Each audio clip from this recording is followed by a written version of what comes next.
Good morning. I'm Dr. Sanjay Jain, Associate Professor in Mathematics at SPC Government College, Ajmer. Today we are discussing next part of continuum mechanics. Earlier we have studied epsilon del identity, which is very important relation between permutation symbol epsilon ijk and conical Cartesian tensor del ij. It is a relation. Okay. Now today we extend it and we have taken three fundamental form of important vector notation which we studied earlier in vector analysis, that is gradient, divergent and curled in Cartesian tensor notations or studied in continuum mechanics. Okay, so we start from gradient today. Okay, what is the main important part? Gradient of a scalar function of position or scalar field. What the important thing underline is scalar function. We have already studied scalar and vector. Okay, so we are taking a scalar function. Okay, and operate gradient on this. Okay, we have a scalar function, apply gradient on this. The main important thing is what we get after applying gradient on a scalar function. That is an important. Okay, it is known from elementary vector analysis that the gradient of a scalar function of position phi, y1, y2, y3. What is the meaning of scalar function here? The term involving y1, y2, y3, not involving ijk or even e2, e3, that is unit vectors. Okay, it may be 2y1 plus y2 plus 3y3 as an example, not like this 2y1 I1 plus 2y2j plus 3y3k. Okay, ijk are not coming in the scalar function. Okay, so when we apply gradient phi may be written as del phi. Del is a vector quantity, phi is a scalar quantity. Okay, we have here separately solve indicate del. This is in red circle or blue and circle. Del is nothing but E1 del by del Y1 plus E2 del by del Y2 plus E3 del by del Y3. That is an operator, del operator. Okay. So grade phi is nothing but del phi. Del defined like this. Del equals to E1 del by del Y1, E2 del by del Y2 plus E3 del by del Y3. Sum of this, it is operated on a scalar function, that is phi. So phi, when apply on phi, we get E1 del phi by del Y1, E2 del phi by del Y2 plus E3 del phi by del Y3. What we are seeing here, the components del phi over del y1, del phi over del y2, del phi over del y3 is a numerical value or a scalar value, but these values is operating with e1, e2, e3, that make them a vector quantity. That is a very important thing. On applying del operator on a scalar quantity, we get a vector quantity. That is the main role of gradient of a scalar function. Whenever we have to convert a scalar quantity in vector, we always apply on a gradient on this. because its simple meaning that gradient convert the scalar quantity into vector quantity. That is a main fundamental rule behind this. Okay, so it is very we have written here also, we apply del phi over del yi in this rule. We what we are seeing, del phi by del y1, del phi by del y2, del phi by del y3 with e1 e2 e3. So in index notation what we can written, del phi over del yi, this one. Okay, and what is the important? With del y1 we have e1, with del y2 we have e2, with del y3 we have e3. Okay, so what is the meaning? Del phi over del yi is nothing but phi comma I. I means index notation 1 2 3.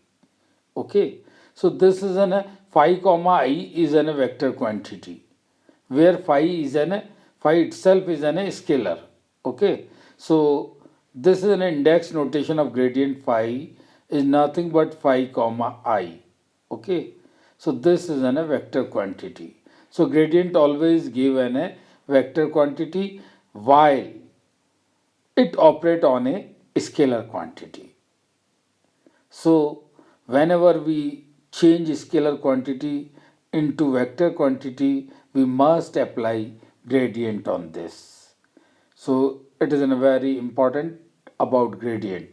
Okay. One more thing is important about gradient. Consider a surface phi is equal to constant. Any surface phi is equal to constant means scalar. In the region R, let dyi be an infinite infinitesimal displacement, very small displacement laying in the surface. The differential change of phi. What is mean of differential change of phi? Corresponding to the displacement is nothing but d phi small different is phi comma y1, phi comma 1 dy1, phi comma 2 dy2, phi comma 3 dy3. Okay, equals to 0. This is a small displacement regarding this. So what is the meaning of this when we write in index notation? Because what these underline are showing you, we have in a phi comma 1, then dy1. 1 is the common, 2 is the common, 3 is the common. So we may write in index notation phi comma I dyi is equal to 0 because it is in a constant. So this is a very important law, phi comma I dy is equal to 0. How we this means that the vector phi comma I or gradient phi is everywhere normal to the surface of phi is equal to constant in the region R. Okay, so grade phi is nothing but normal to the surface. Phi comma I or gradient phi is normal to the surface for the phi is equal to constant surface. Okay, this is one more application of gradient. Now we come to the divergent. Next, divergent. Just opposite of gradient. Here we consider a vector function. Okay, while in gradient we are taking a scalar function, here we get a vector function. Vector function means definitely in that function component having e1 e2 e3.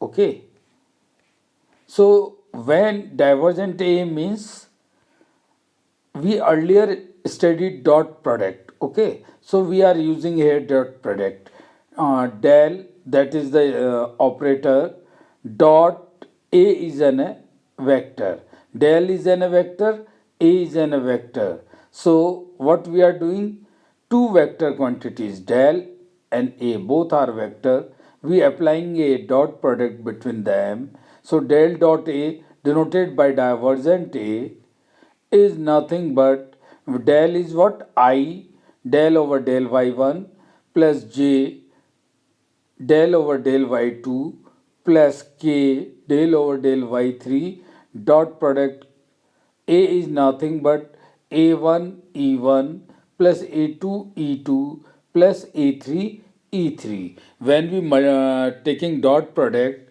means ai comma I. Okay, dot product is what? Uh, E1 into E1 becomes 1, E2 into E2 becomes 1, E3 into E3 becomes 1.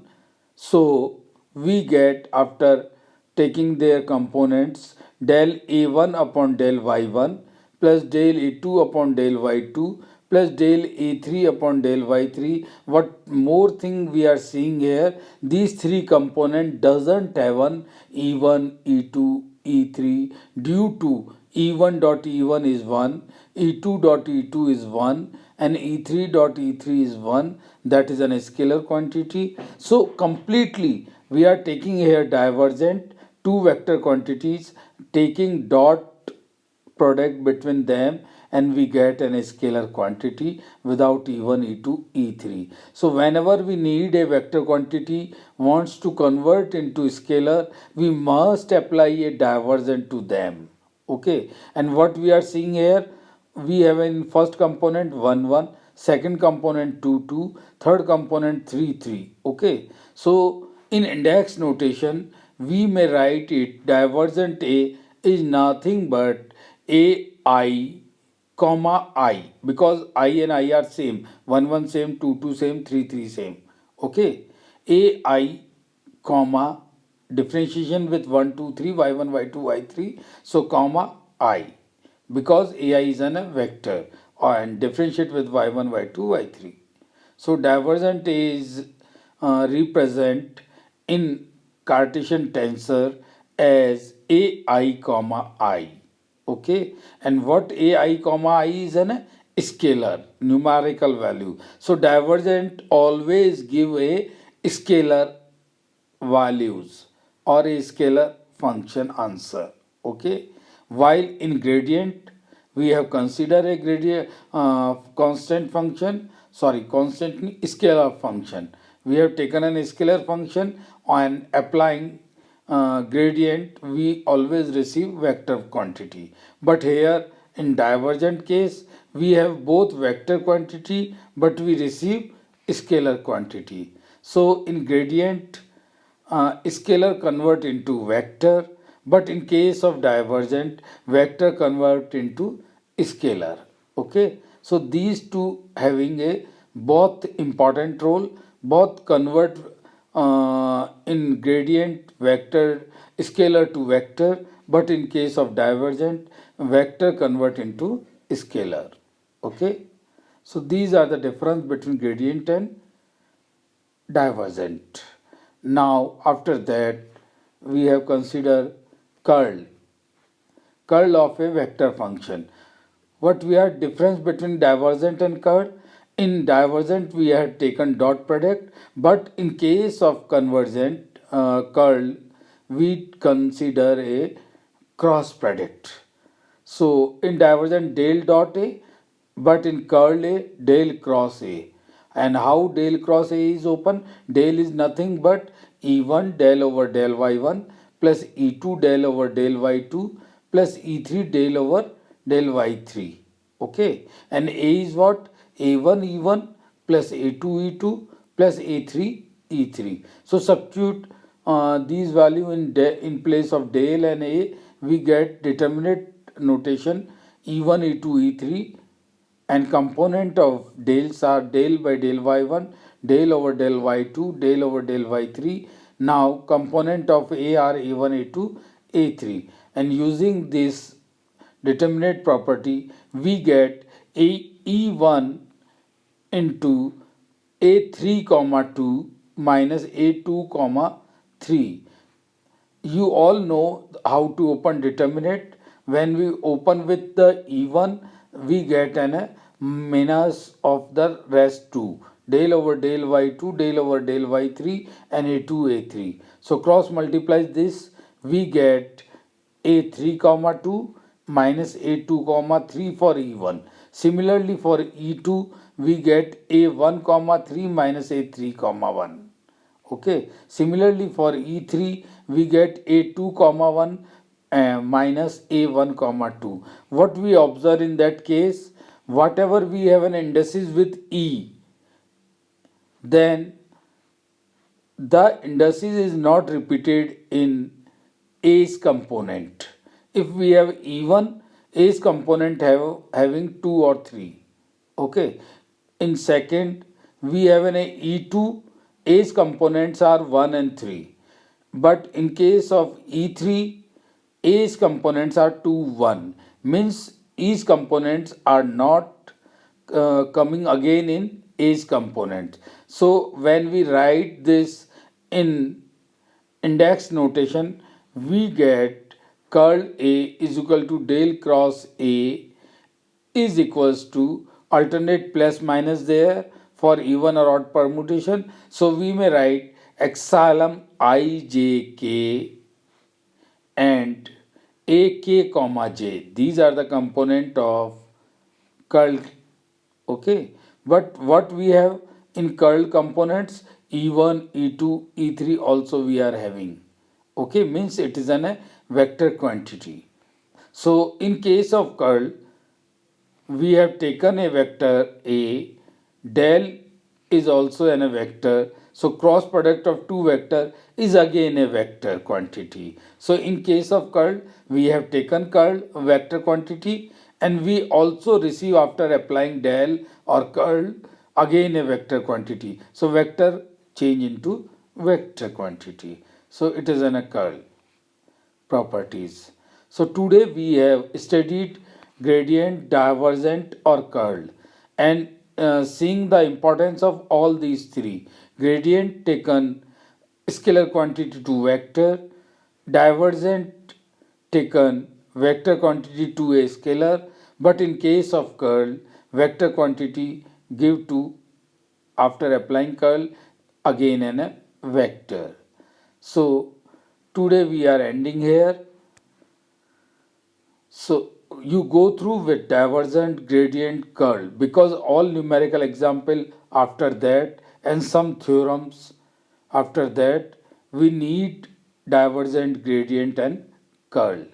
So rememorize these and go through with these and important properties consider. Okay, so after this we taken in our next lecture. Thank you.